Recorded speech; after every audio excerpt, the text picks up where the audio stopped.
Hayat'ta huzurlarınızdayız. İpek hoş geldin yayınıma. Merhabalar, hoş bulduk. Bütün katılımcılara da buradan selam olsun. Ama tabii ki bakıyorum Caner yok galiba, Banu da yok. Moderatörler de burada olsunlar. Tek istediğim şey benim bugünkü yayın için birazcık tıklamanız olacak. Tıkladığınız müddetçe biliyorsunuz yayınımızı canlı canlı izlemesi sahip olacaksınız. Daha güzel olacak sizin için.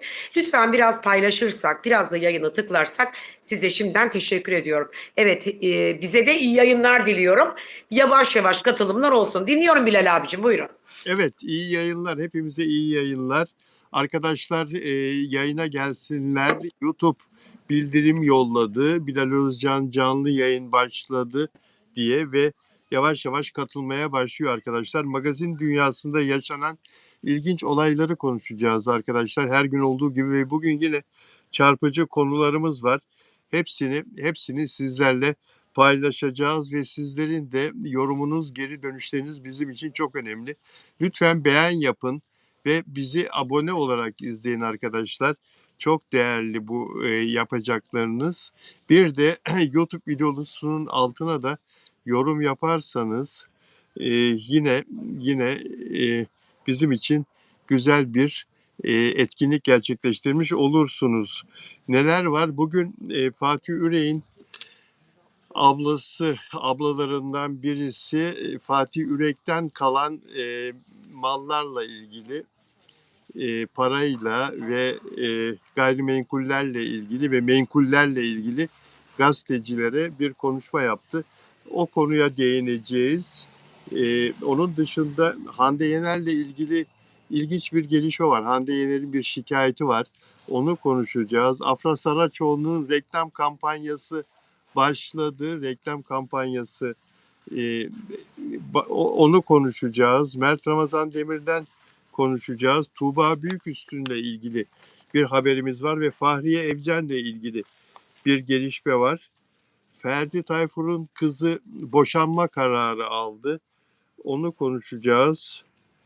Evet, başlayalım isterseniz arkadaşlar.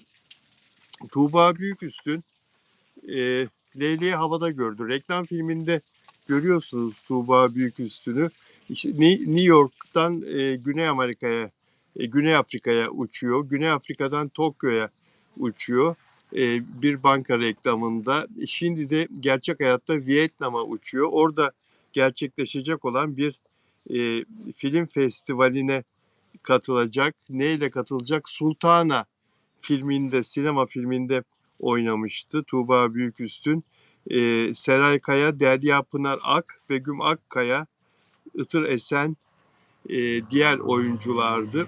Bu filmin konusu 7 tane kadın gece kulübünde çalışıyorlar ve bunlar direkt dansı yapıyorlar. İlginç bir hikayesi olan bir film. Bu film festivale katılıyor ve Tuğba Büyüküstün de Vietnam'a bu festivale gidecek, filmin galasına katılacak. Beğenir misin Tuğba Büyüküstün'ü? Çok beğenirim onun Kırım göçmeni, aynı zamanda göçmen bir kızdır o. Beğenirim, zarif bir kızdır. Yani en azından modern, Avrupa'yı. Bir de çok evcimendir o. Yani böyle ev işlerinde çok böyle yeteneklidir. Daha önce ben onun doğum haritasına da bakmıştım. Tuğba'ya baktığım zaman gerçekten Tuğba'nın en çok beğendiğim ve sevdiğim şeyi biraz anaç yapıya sahip olması. Yani aslında tam böyle ideal dört dörtlük evlilik kadını. Anlatabiliyor muyum? Evet, tabii ki geldileri gittileri olabilir. Çünkü biraz Yengeç Burcu da böyle atraksiyonları sever. Ama Tuğba'nın hayatına baktığımda başaramayacağı hiçbir şeyinin olmadığını söylemekteyim. Bence her şeyi başarabilir ve yapabilir. Öyle bir potansiyele sahip bir kızdır Tuğba. Evet, Tuğba Büyüküstün Paris'te de evi var. Kızları Paris'te okuyor. İkiz kızları var. Boşandığı Biliyorum, biliyorum. sinemacı Onur Saylak'tan 14 yaşına gelen Maya ve Toprak isimli iki kızı var. Onlarla Paris'te yaşıyor. İstanbul'daki evi de açık. Bazen Paris'te, bazen İstanbul'da. İşte o reklamda gördüğümüz gibi pat şu anda New York'tayım. Cape Town'da da Tokyo'dan geçtim diyor ya reklamda, banka reklamında. Paris'te, İstanbul'dayım. Şimdi Vietnam'a film festivaline gidiyorum. Böyle bir hayat Tuğba Büyüküstü'nün. Los Angeles'ta da görüyoruz. Orada da bir Türk filmleri haftasına katılmıştı. New York'a da geçiyor. hayatı dolu dolu yaşayan bir kadın ama özel hayatında da öne çıkan bir şey yok. Bu kadar güzel, bu kadar başarılı bir kadın, bu kadar hayranı olan bir kadının aşk olmaz mı hayatında sence? Yani Bilal abi, bazı kadınların aşk hayatlarında gizliliklerin olduğunu görüyorum ben. Mesela çok fazla göz önünde bulunmak istemezler. Mesela yengeç burcu olduğu için evcimen bir yapıya sahip. Hani kendini bir flörtle, bir sevgililikle anmak değil de daha başka şeylerle anmayı tercih ederler. Çünkü Tuğba Büyüküstüne baktığım zaman değişik bir enerji ve değişik bir algıya sahip. Özellikle de ben onun doğum da bakmışım daha önceden. Herhalde sizinle yapmış olduğumuz bir yayınla alakalı olsa gerek bu. Güneş yengeçte 13 derece 01 diyor ve yaşam durumunda hiçbir şey havayı işte ne bileyim yani sadeliği sever. Böyle hava atmayı işte ne bileyim çok böyle farklı görünmeyi o tarz bir enerjiye sahip değil. Yengeç burcu olduğu için de ben bu kızın gerçekten hayatında birinin olmama ihtimaline asla inanmıyorum. Olamaz. Çünkü yengeçler biraz saklı, gizli, ketum böyle şeyleri çok severler. Öyle güzel bir kızı da hiçbir erkeğin yahut da partnersiz olabileceğine de inanmıyorum açıkçası. İnanmıyorum diyorsun değil mi? Ben de inanmıyorum. Ben inanamıyorum yani inanmam, inanmıyorum. Ben de inanmıyorum. Evet. Teşekkür ederim Ebru'cum. e, Değerli dostlar, katılımınız bizim için çok önemli. Beğen yaparak eğer beğeniyorsanız e, bizi bizi like'larsanız, beğeninizi gösterirseniz mutlu oluruz ve abone olmanız da çok değerli bizler için. Bizi abone olarak izlerseniz, magazini seviyorsanız, abone olarak izlerseniz haftanın 7 günü birer saat yayın yapan tek magazin kanalı Bilal Özcan TV. Magazin Yıkılıyor yayınımız.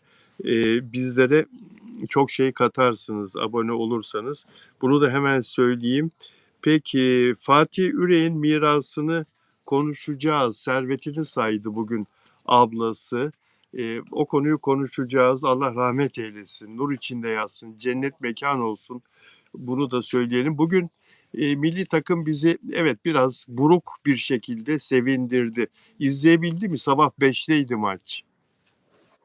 Bilal abicim senin zaafın olduğunu biliyorum futbola ve Evet. özellikle yani maç zamanı da böyle yayın varsa aman aman hemen girelim hemen bitirelim falan. Ben futbolla çok fazla ilgilenmiyorum. Benim pek ilgi alanıma girmiyor öyle söyleyeyim. Kızacağım bana yine. Hayır, hayır, hayır. Hayır olur böyle şey. Sevmiyorum futbolu. Ben Bütün futbolcularda inanır mısın? Tümer Metin'inden tut, ne bileyim işte eskiden Rüştü'den tut. Hepsi arkadaşım. Ama hiç bilgim olmadı. Erkekler daha çok ilgili alakalı. Selçuk'u da çok severim ve beğenirdim. Anladınız mı? Nur Hayat çok teşekkür ediyorum. Sağ ol, eksik olma. Ebru'cum canım benim. Böyle evet, yani sevmiyorum. Söyle ne oldu?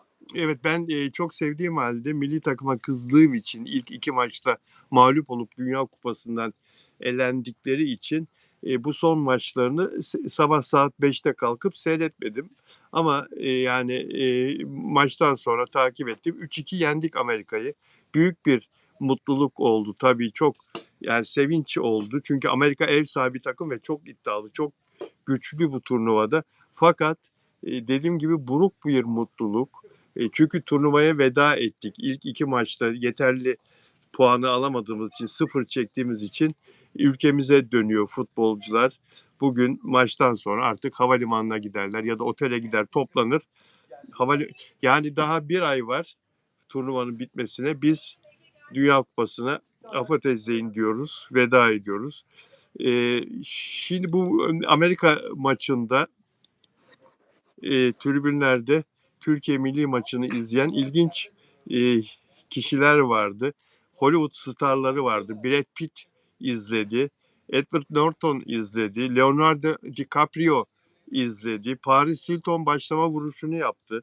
Colin Farrell oradaydı. Ashton Kutcher oradaydı. Tribünlerdeydi.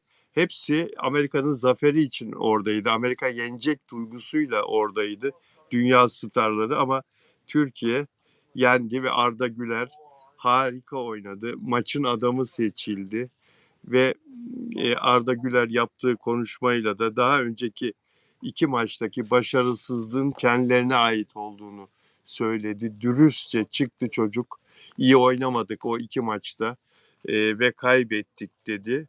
Ama federasyon başkanı, Türkiye'nin teknik direktörü ve diğer futbolcularımız işte elimizden geleni yaptık ama olmadı filan, işte şanssızlık filan söylemleriyle halkın tepkisini çekmişlerdi.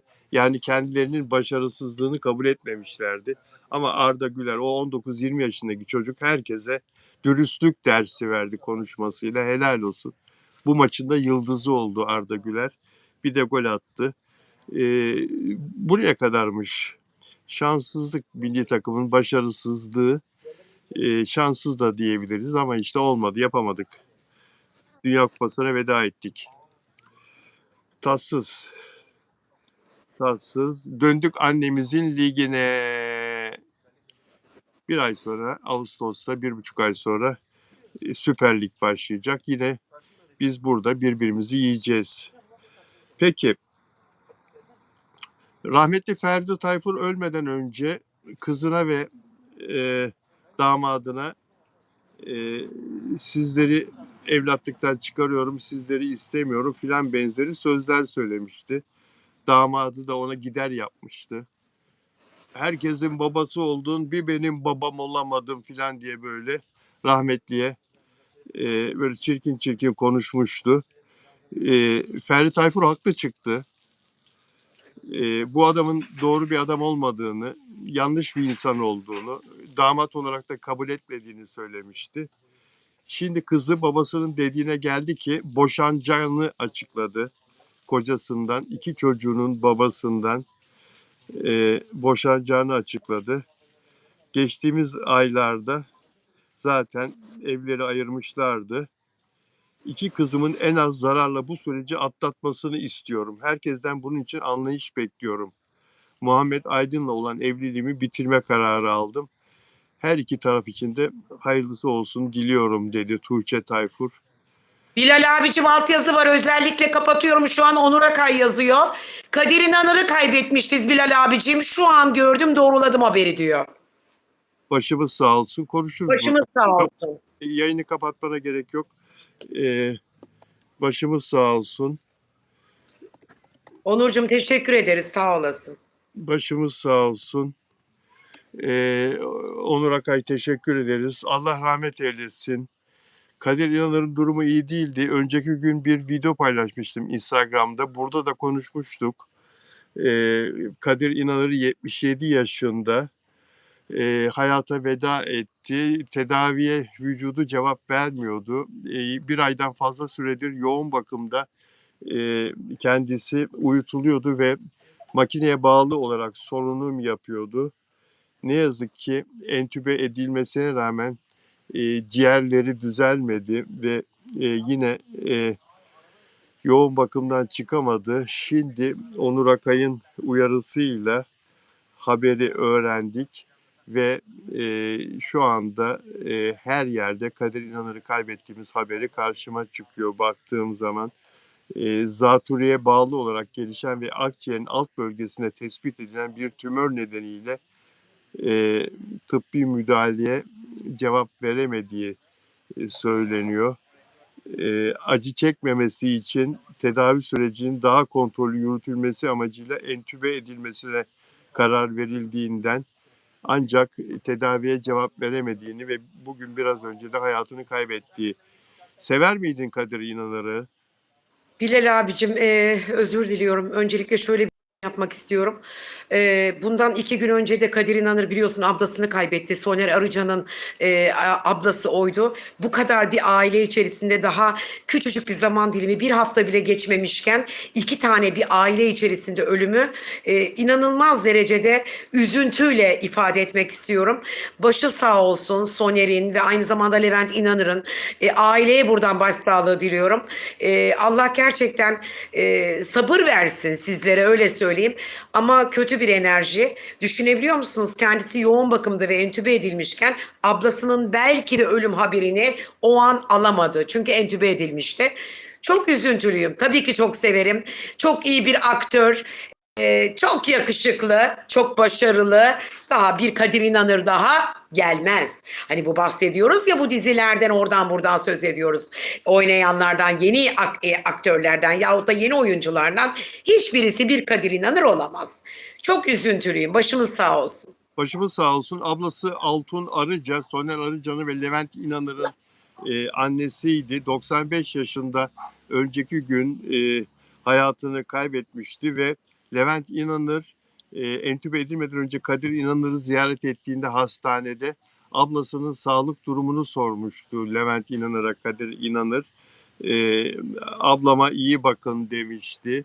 95 yaşındaki ablası Kadir İnanır'dan ne yazık ki 3 gün önce hayatını kaybetmişti ve memleketi olan Fatsa'da toprağa verilmişti. Soner Arıca'nın, Kadir İnanır'ın yeğeni Soner Arıca'nın da annesiydi.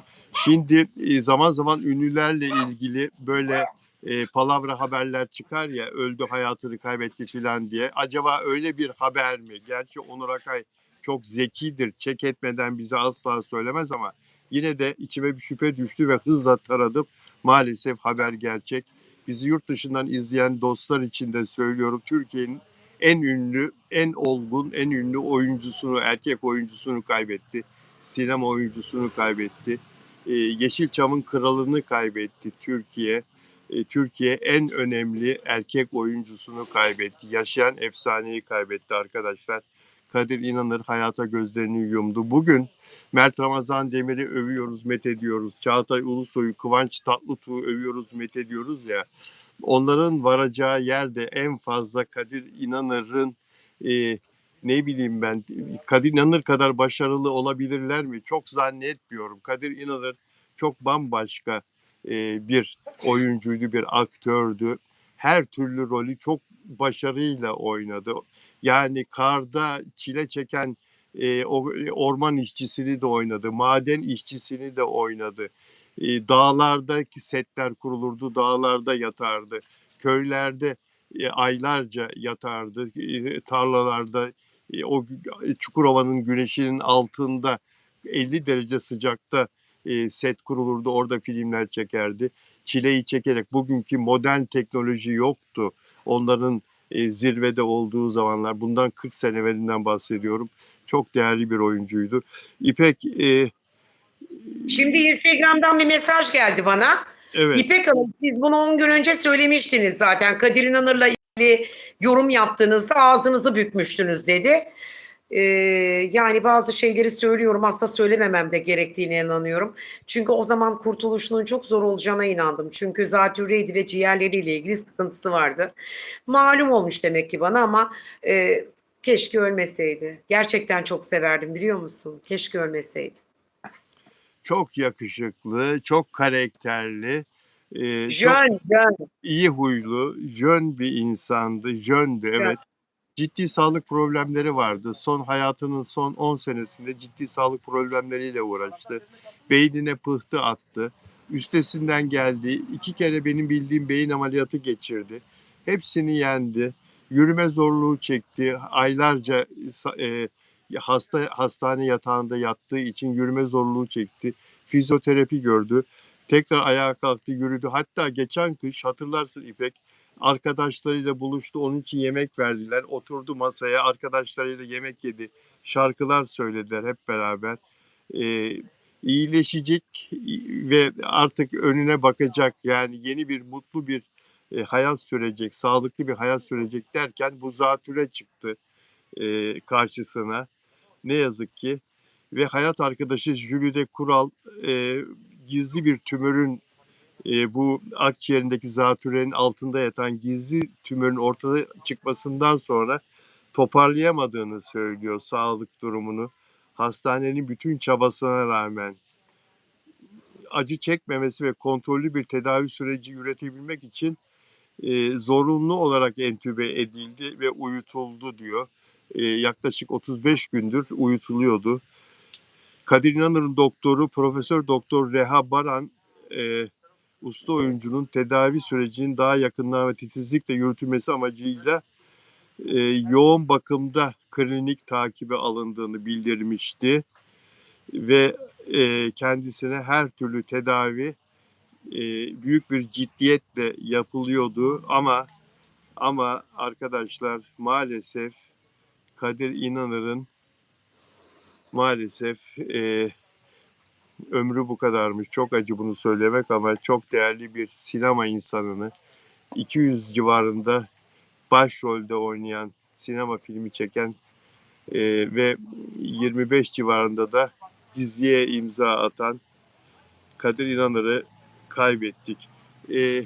İpekçim, kendisiyle tanışma fırsatın oldu mu hiç? Yani şu sanat camiasında ve gerçekten bu film camiasında yönetmenler, yapımcılara kadar %80'ini tanırım ama Kadir İnanır'la asla hiçbir yerde olmadı.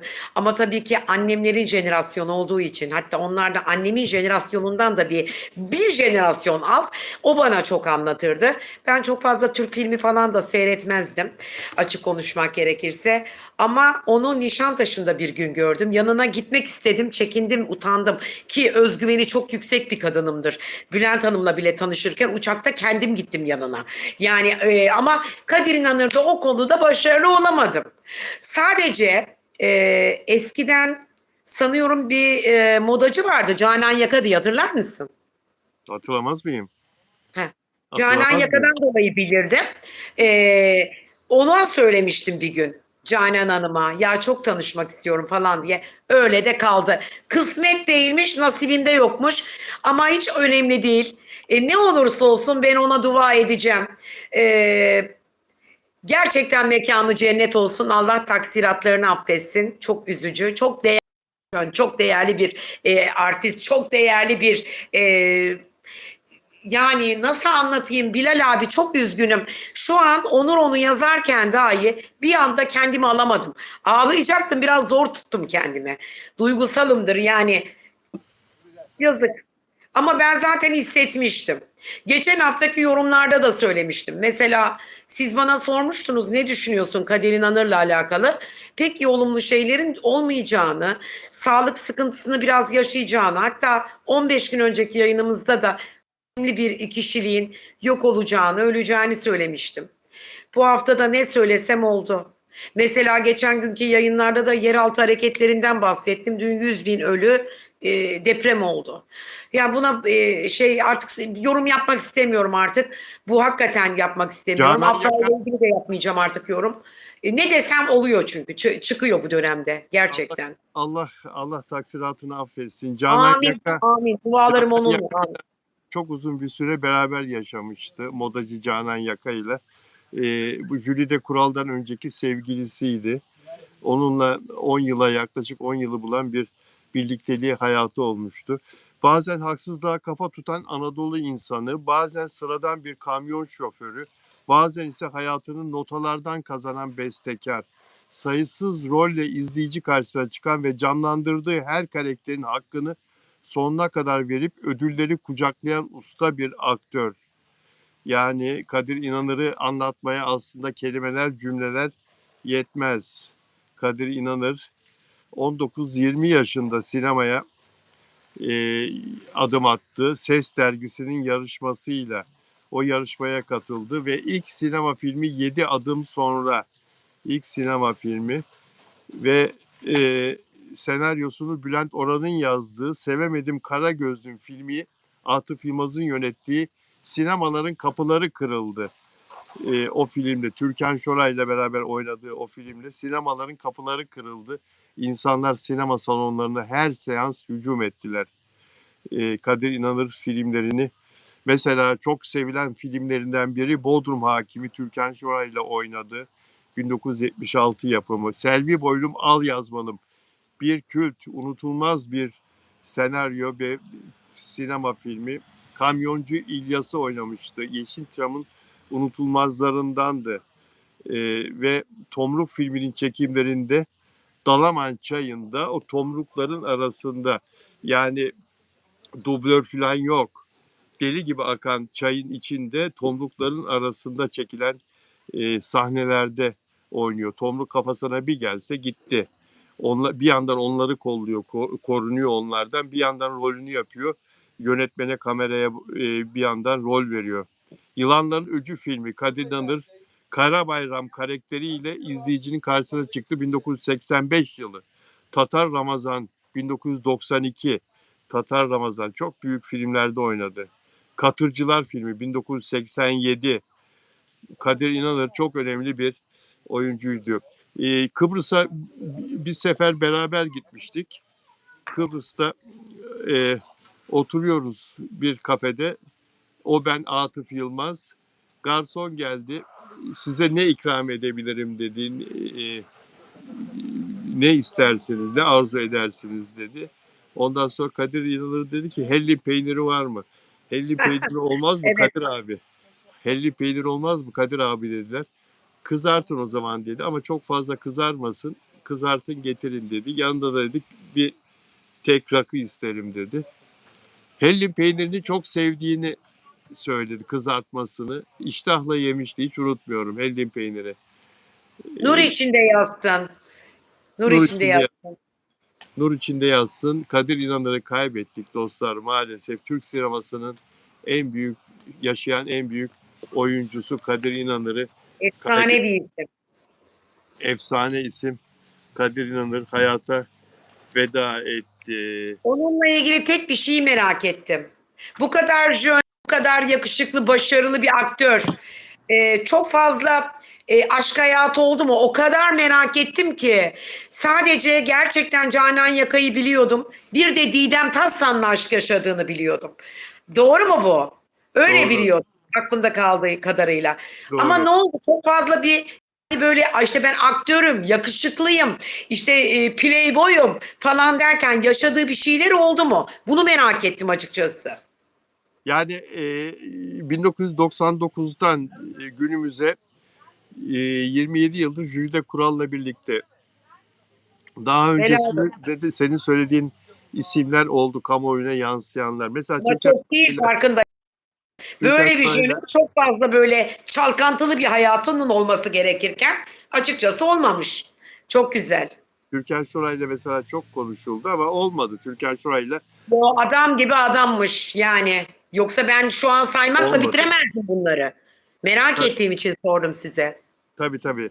Yani Türkan Şoray'la olmadı. İşte Necla Nazır'la çok yazıldı, çizildi ama olmadı. Öyle bir şey yansımadı. Fakat Çok ahlaklı bir adammış, evet, ahlaklı. Nur içinde yazsın. tabii tabii. Öyle Yeni şeylerden de zor doldurulur. tabii tabii öyle şeylerden de çekinirdi yani bütün jönler gibi o da çekinirdi adı çıksın. Çünkü çok önemli bir oyuncu olduğu için sıradan böyle bir ilişki yaşamaktan, gecelik ilişki yaşamaktan filan hep çekindiği söylenirdi. E, Helal olsun. evet. Öyle Yani jönler kalmadı bizde. maalesef maalesef büyük bir kayıp Türk sineması için büyük bir kayıp. Ne yazık ki. Şimdi cenaze törenini merak ediyorum. Gidelim. Açıklayacaktır ailesi tarafından. Nereden ne zaman kaldırılacağı. On binler uğurlamaya gidecektir onu. On binler uğurlamaya gidecektir. Yazık. 23 yıllık hayat arkadaşı. Hayır 27 yıllık hayat arkadaşı. Jülide Kural'a da Allah sabır versin. Başsağlığı diliyorum kendisine de. Ne yazık ki Kadir İnanır'ı kaybettik. Peki Kadir İnanır için ben ayrıca bir video çekeceğim, bir YouTube videosu çekeceğim bu yayından sonra arkadaşlar. Ayrı bir canlı yayın yapacağım. Şimdi Afra Saraçoğlu'nu konuşalım. Bu yayını e, toparlayalım. Ama Afra, neden eksik var? Fatih Yürek'le ilgili bir konumuz vardı. konuşuruz. Afra Saraçoğlu ile ilgili şimdi Kadir İnanır'ın vefatı değiştirdi, akışı değiştirdi. E, Tamam bence de yayını bir an kısa evvel, keselim Bilal abi. bir an YouTube'da evvel, hemen kısa bir şey yap. bir an evvel onu da çekmem gerek. Bence de. Evet, Bence de. Afra Saraçoğlu ile ilgili bir gelişme var. Onu konuşalım arkadaşlar. Yeni reklam kampanyası, Defakto reklam kampanyası bugün yayına girdi. İzleyicilerle buluştu ve Afra Saraçoğlu'nun birbirinden güzel videoları, fotoğrafları sosyal medyaya da düştü. Görme imkanı oldu mu Afra Saraçoğlu'nun yeni reklam kampanyasına göz atabildin mi? Hayır atmadım ben biliyorsun sana demiştim ya en son bikinileri isimlerini gördüm. Öyle olmak istediğime karar verdim ve dün itibariyle de öyle olmak için karar verdim. Sen herhalde görmedin benim videolarımı. Sadece istiyorsun ki senin videoların izlensin. Ben de Estağfurullah. yaptım kendime ait bir video. Anlatabiliyor muyum? Koydum önüme baklavaları. Dedim ki Afra gibi olacağım diye de etiket de yaptım. Ve gerçekten olacağım. Buna bütün samimiyetimle söylüyorum. En son gördüğüm Afra'nın bikinili resmiydi. Ondan sonra herhangi bir resmini görmedim. Afra Saraçoğlu gibi olacağım diyor. Yani Afra Saraçoğlu gibi inceleceğim mi demek istiyorsun? Evet, evet, evet, evet. Afra Saraçoğlu gibi inceleyeceğim diyor. Zayıflayacağım diyor, öyle mi? Yani özel bir diyet programı uyguluyor musun? Hayır, özel bir diyet programı uygulamama gerek yok. Ben eski tüp mide ameliyatlı olduğumdan dolayı şey yapacaktım, bir revizyon yaptıracaktım. Rahmetli Fatih Yürek'le birlikte olmuştuk biz, aynı doktora. Revizyon yaptıracaktım. Doktorların hiçbirisi gelme, sen daha revizyon olacak durumda değilsin. Şekere zaafın var, o yüzden dolayı şeker iğnelisi kullanmak zorundasın dediler. Bir endokrinoloğa gideceğim. Ama tabii ki başladım. Yani yapacağım bunu, yapmak zorundayım Bilal abi. Bu şekerli olacak iş değil. Bu tatlı ye, bütün gün boyunca yemek yeme. O yüzden dolayı. Afra'nın da eski resimlerini inceledim dün. Sadece fizyonomisi değil, suratında da bir değişiklik var. Eskiden dikkat et, Afra'nın yüzü yuvarlakmış, benimki gibi. Ama şimdi mesela böyle olmuş. Bak buraları böyle. Bişektomi ameliyatı, Birleştirmiş. Evet, bir bişektomi şekilde yap. ameliyatı Evet, evet. geçirmiş. İnceltti yüzünü. Yüzünde bir kontür var. Böyle bir incelme var. Çenesi de hafif uzamış. Ben bunu söylediğim zaman fanları yok ya Bilal abi diyorlar. Öyle değil böyle diyorlar. Fakat ama görünen köy kılavuz istemez. E, Şimdi Lidya, özel abonem Lidya, e, Lidya'yı üzmüşler. Lidya'nın bazı mesajları var. Onları okumak istiyorum. Lidya Afram'ı savunuyor. Biliyorsunuz ne olursa olsun Afram geri gelecek. Afram var. Afram yıkılmaz düşüncesinde Lidya. Fransa'dan özel abonem Lidya. Kabul edilemez olduğunu düşündüğüm davranışlar bildirdim diyor Lidya. Buna karşılık kişisel saldırılara, hakaretlere ve sindirme girişimlerine maruz kalıyorum diyor. E, Bu sorunun özünü değiştirmez. Taciz kınanmalı, taciz savunulmamalı. Sözlerimin arkasındayım ve korkunun ya da baskının beni susturmasına izin vermeyi reddediyorum diyor. Lidya, Afram'ın varlığını savunduğu için böyle saldırıya uğradığını, tacize uğradığını söylemek istiyor. Bir başka paylaşımı Lidya'nın: merhaba Bilal ve İpek. Elbette her gün sizi izliyorum. Son bir kez daha söyleyeceğim. İpek'in fikrindeyim. Bunlar halkla ilişkiler. Tüm bunlara inanmıyorum. Yani Poyraz'a halkla ilişkiler diyor İpek gibi. 10 Temmuz'u bekleyelim. Ancak Bilal, Onur ve İpek'in beni unuttuğunu dinlediğim için saldırıya uğradığımı açıkça belirtmek istiyorum. İstediğimi yapmakta ve düşünmekte özgürüm. İkinci nokta, bu sabah tacize uğradım. Evet, sözlerime ağırlık vermiyorum. Bu gerçek, çünkü Afram'ı destekliyorum. Aynı Afram'ı destekliyorum ve istediğimi yapıyorum. İyi düşünme özgürlüğüme sahip, düşünme özgürlüğüm bana aittir. Destek Afram. Benimle kötü konuşan tüm insanları artık onları engelliyorum. Destek Afram. Herhangi bir nefret dolu davranışı kabul etmiyorum diyor. Lidya'yı rahat bırakın. Afram'ı savunduğu için Lidya'ya taciz uygulamayın. Lidya'yı bu şekilde rahatsız etmeyin. Niye gülüyorsun İpek? Çünkü Lidya 24 saat bana yazıyor. İpek Hanım sizi çok seviyorum. Dertlerini anlatıyor. Bu kadar diyor Afra ile ilgili diyor. Poyraz'ın diyor anılması. Sizin dediğiniz gibi PR. Sizinle aynı fikirdeyim. Ben de görmedim bu aşka uygun bir resim, bir video yahut da bir paylaşım. O yüzden dolayı size çok katılıyorum diyor. Hayır, Lidya hakikaten ne paylaşırsam yorum yapıyor ve Afra'nın çok büyük bir fanı ve destekleyicisi. Yani Afra'ya asla laf söyle. Lidya, I love you so much. Lidya, evet, Afra ve Mert'in ikisini beraber Afram olarak çok büyük Evet. destekliyor. Afra'yı da seviyor, Mert'i de seviyor ve ikisini de e, birleşik görmek istiyor Lidya, ve şu anda da yayında sana da kalp yolluyor. Gücünü ben Gönderir o ve bana. kim diyor, Teşekkür ederim. pozusunu da gösteriyor Lidya. I love you İpek yazmış bak. I love you İpek yazmış. Lidya'yı Ailem Lidya, mutlu Lidya. Lidya'yı biz de çok seviyoruz. Ve Lidya'nın lütfen paylaşımlarıyla ilgili, düşünceleriyle, fikirleriyle ilgili söylediklerini e, yanlış anlamayın. Evet, herkes düşünce özgürlüğüne sahiptir. O da dilediği gibi, teşekkür ederim Lidya, o da dilediği gibi düşünebilir ve fikirlerini özgürce söyleyebilir. Arkadaşlar, özel abonelerime bir merhaba demek istiyorum. Lidya burada, Süreyya Diker'e merhaba diyorum. Süreyya Hanım burada mı? Süreyya Diker. Görmüyoruz kendisini ama yayını izlediği zaman selamımızı alır. Nelly Manzano Arjantin'den, ona da bir merhaba demek istiyorum. Nelly Manzano özel abonem. Delfina Dimasio Oraya da benden Şili'den, selam. Şili'den özel abonem. Delfina Dimasio 5 aydır özel abonem. Marta Gomez Costa Rica'dan özel abonem. Ona da merhaba. Marta merhaba. Lidya'yı zaten selamladık ve Monica Vasconcelosap, Brezilya'dan Monica Vasconcelosap, ona da merhaba diyorum. Özel abonem. Hepsine selam veriyoruz ve Afra Saraçoğlu ile ilgili şimdi şöyle bir gelişme var arkadaşlar. Bu reklam kampanyası Afra Saraçoğlu'nun yıkılıyor zaten. Bütün sosyal medyada Afra Saraçoğlu ile ilgili bu yeni reklam kampanyasının videoları, fotoğrafları ve insanların yorumları, her şey çok olumlu. Afra ile Mert dijital olur mu? Böyle bir gelişmeden söz ediliyor. Böyle bir düşünceden söz ediliyor. Yapımcının ismi verilmiyor ama muhtemelen Onur Güven Atam'dır. Onları daha önce buluşturan, çeşitli projelerde de oynatan, mutluluk üreten bir kadınla çok beğenilen ama ulaşılamayan bir erkeğin hikayesi olacağı söyleniyor. Mutlu ve çevresine mutluluk veren bir kadınla çok beğenilen ama ulaşılamayan bir erkeğin hikayesinden söz ediliyor. Afra Saraçoğlu ile Mert Ramazan Demir için bir dijital projeden söz ediliyor arkadaşlar.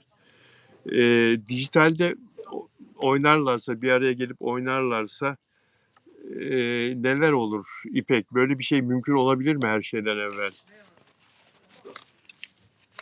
Mümkün olamaz. Olamaz mı? Niye olamaz? Ya İpek Allah aşkına ya. Neden Yine olamaz? yine tartışacağız. Yani e,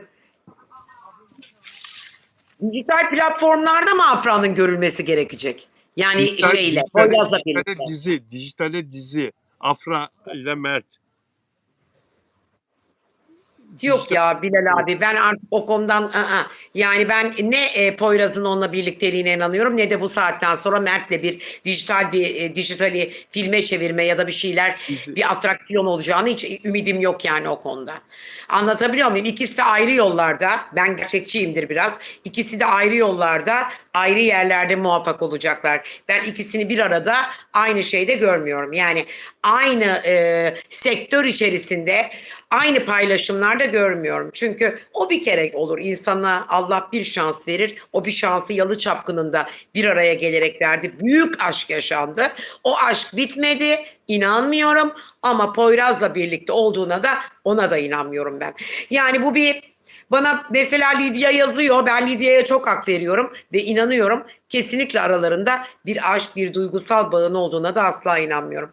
Ta ki dediğim gibi görene kadar. Anlatabiliyor muyum? Ben de sana inanmıyorum ya. Ben de sana hayret ediyorum ya. Yani Neden? böyle bir şeyi şimdi yoluna koymaya çalışıyor yapımcılar. Onları ortak bir projede ama daha az emekle, daha kısa sürede çekilebilecek bir projede. Yani 24 ay, 12 ay, 24 ay, 36 ay sürecek bir dizide değil de ne bileyim ben 2-3 ay içinde çekilecek 8 bölümlük 45'er dakikalık bölümlerle dijital bir platformda yayınlanacak bir projede buluşturmak istiyorlar. Bundan güzel bir şey olabilir mi? Yani Afra ile Mert'in bir yeni dizide bir araya gelmesi dijitalde. Yani bunun için Sizce bunu bir Mert kabul edecek mi? enerjini bunun için olumlu anlamda yoğunlaştırmanı beklerim ben sana. Sen baştan kesip atıyorsun. Çünkü sen kesip attığın zaman bu iş olmaz zaten. Ya olabilirine Tamam, o baksana zaman kardeşim. olsun diye enerji vereyim ben. Onur Akay da şimdi beni mahvediyor. Bak neler yazıyor Onur bana. Olacak olacak, çok yakın. Ben size söylemiştim. Ortak projede izleyeceğiz diye. Tamam, siz olacak deyin Onur'la Bilal abi. Ben de olmayacak. Olur, evet. Çünkü Niye olmayacak diyorsun? Ya oluruna Mert baksana kabul güzel etmeyecek, kardeşim. o yüzden. Mert kabul etmeyecek bunu. Mert kabul etmeyecek mi? Mert kabul etmeyecek. Bakın, ben başka bir fikirdeyim. Bunu dediğiniz zaman ne zaman dilimi? Kısa bir süre içerisinde mi? Ne İşte bu kadar yaz, zaman? bu yaz bir ay içinde başlaması. Bekliyorum, hadi bakalım. Hadi bakalım, bekliyorum ama değil. Değişik projelerde, ayrı yerlerde. Evet, Onur söyledi bunu. Doğru. Onur bunu 20 gün önceki yayında söyledi. Hatta bir sürü linçlenmeler oldu. Bir sürü insanlar Onur'a yazdılar. Ya nasıl olur o, işte mümkün değil falan. Ben ama tabii bu tarz söylemiyorum. Ben başka bir üslupla diyorum ki bunlar aynı şeyde bulunmayacaklar. Çünkü Mert kabul etmeyebilir. Eğer Poyraz'la Afra'nın adı duyulmasaydı ve böyle bir ilişki başlangıcı, arkadaşlık yahut da işte böyle bir konu duyulmasaydı belki okeydi ama ben zannetmiyorum. Yani Ha, Poyraz yüzünden mi olmaz diyorsun? tabii bence O yüzden Poyraz mi? yüzünden o. Tabii, tabii, tabii. Bakın, o zaman Onur'a katılıyordum. Onur'la hemfikirdim. Ama o zaman Poyraz yoktu zaten. Hani o ayrılık vardı. Birliktelikleri yoktu. Biz öyle konuşuyorduk. Ne zaman Poyraz çıktı? Ben Mert'ten işkiliyim. Yani kesinlikle bunu Mert kabul etmez. Ben Ama bu profesyonellik ya. Bunlar profesyonel ya. Sonuçta hem kariyerlerinde çok profesyonellik dediğiniz şey Bilal ikinci abicim zıplama. biraz pişmekle alakalı, olgunlukla ve yaşla alakalıdır. Yani sonuç itibarıyla ben aynı fikirde değilim sizinle. Göreceğiz bakalım, biz Kariyerlerinde, de göreceğiz. kariyerlerinde ikinci bir sıçrama olacak bu proje olursa. Yani onlara çok büyük bir artı katacak. Parasında değilim. Parayı bırak bir kenara. Para kazanmalarını. Dünya çapında yeniden yurt dışında büyük her yerde gösterilecek bir proje. Uluslararası bir zeminde, bir dijital platformda bütün dünyada bir numara olacak bir proje. Düşünsene. Atıyorum Netflix'te bütün Ah, dünya inşallah. Netflix'lerinde bir numara olacak yani. Ya da Bir saniye. Disney Plus'ta bir numara olacak bütün dünyada. Yani kim istemez ya? Mert Peki, artık tamam. Bir yorum yapmak istiyorum. buyurun. Madem öyle, tamam. Ben de sizinle birlikte istiyor olayım ama ben öteki yandan fikrimi söyledim. Poyraz bunu kabul edecek mi sizce? Ben aynı fikirde, o yüzden değilim. Anlatabiliyor Ya muyum? Poyraz dış Keşke kapısı olsa da mandalı o ya. zaman Poyraz'la olmadığının kanıtı çıkar ortaya. Keşke dediğiniz olsa. Keşke sizin dediğiniz olsa. Keşke.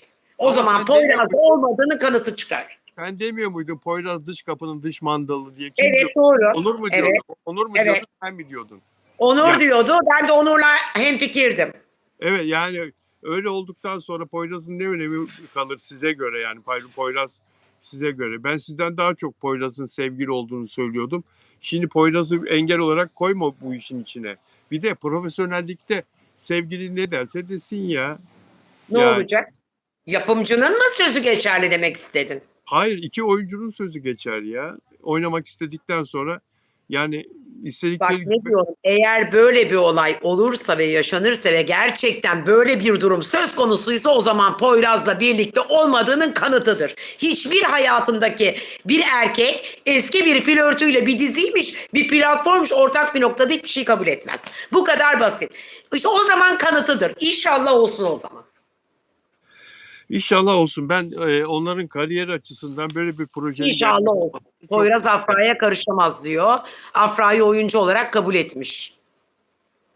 evet, ben böyle bir projenin gerçekleşmesini çok isterim. Yani Bekliyoruz bakalım bir ay. Mert Ramazan Demir'le Afra Saraçoğlu'nun bir dijital dizide buluşması harika bir gelişme olur. Onlar adına, kariyerleri adına ayrı ayrı da yapacakları işler var ama görüyoruz ayrı ayrı projelerde oynadıkları zaman eski tat, eski tuz yok, eski başarı da yok. Zaten 3 ayda çıktı Abi dizisinden. Öbürünün oynadığı dizi 6 hafta, 5 hafta sürdü. Yayından kalktı 7. haftada.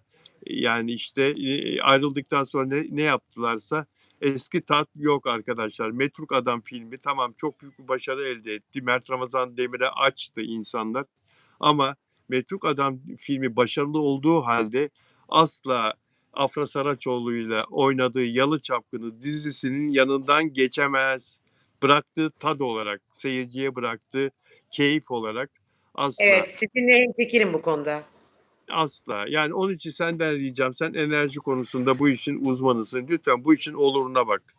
Yani Ne olacak istiyorsan gibi. onu yapayım. Sen söyle, beyinsel frekans uygulayayım. Ne istiyorsun sen?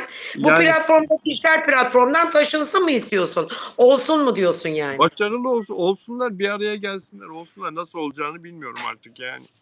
Bir Ya, diyorsun ki Poyraz'la beraber diyorsun Bilal abiciğim. Bir diyorsun ki birlikte bunlar dizi yapsınlar, profesyonelce düşün evet, diyorsun. evet. Ama ben de diyorum ki eğer Poyraz'la beraberse Poyraz da zaten böyle bir şey izin vermemeli diye düşünüyorum. Ben erkek olsam kıskanç olurum. Yapmam ya, vermem. Neyi profesyonelce düşüneceğim? Ki bak ne diyorum, keşke olsa, o zaman Poyraz'la birlikte aşk yaşamadığının kanıtıdır bu. Keşke olsa. Keşke. Lidya ne kadar akıllı bir insan. Lidya güya bizim dilimizi bilmiyor. Lidya ne konuşuyorsak anlıyor. Fransa'dan Lidya. Afram Netflix yazıyor. Yeter, 2 kelime. Afram Netflix yazıyor. Evet, Ya, biz burada konuşuyoruz, hemen anlıyor, Afram Netflix yazıyor. evet. Yani Lidya ve diğer bütün bizi izleyenlere sevgiler, selamlar. Ben müsaadenizi istiyorum. Kadir İnanır'la ilgili yoğunlaşmam, çalışmam lazım. Allah rahmet eylesin. Kaybettik Kadir İnanır'ı. Başımız sağ olsun. İpekçim, böyle de ilginç bir şey, bir yayın yaşadık seninle. Evet Bilal abi. Yayınımızın Aslında bu ortasında, yayını bir 20 dakika yayınımızın önce kesin. ortasında, yayınımızın ortasında Türkiye'nin en büyük aktörünün vefat haberi geldi. O haberi bize veren de sevgili Onur Akay oldu ve böyle de bir acı olaya tanıklık etmiş olduk canlı yayında. Pardon, Yo, devam et. özür dilerim. Benim biraz telefonumun ses ayarları yüksek olduğu için sizin konuşmalarınız bana böyle bir salise kadar aynı hız, yani ben konuşurken geliyor. Çok enteresan. Artık bu telefondan da yayın yapmayacağım. Üst üste biniyor. Özür diliyorum. Aslında bilinçli bir Estağfurullah. şey yapmıyorum bu arada. Estağfurullah. Estağfurullah. E, Bilal abicim şöyle söylemek istiyorum. Kadir İnanır'la ilgili olarak evet, keşke yayın öncesi bir 20-25 dakika önce, yayın başlamadan önce olsaydı belki de yayını saat 8-8:30 gibi yapabilirdik diye düşünüyorum. Ama senin bunu bu işin kompetanı olarak, Estağfurullah. gerçekten bu işin piri olarak güzel bir haber yapmanı bekliyorum. Ben de sayfamda, hikayemde paylaşmak istiyorum sizin paylaşımınızı. Ben çok üzgünüm. Nur içinde yatsın tekrar. Mekanı cennet olsun. Vakit hızlı ilerliyor. O yüzden dolayı size bırakıyorum sözü. Herkese buradan güzel hafta sonları diliyorum. Hepinizi kocaman kocaman öpüyorum. Hepiniz sevgiyle kalın, hoşça kalın. Hoşça kalın arkadaşlar. Sevgiler sunuyorum size. Görüşmek üzere.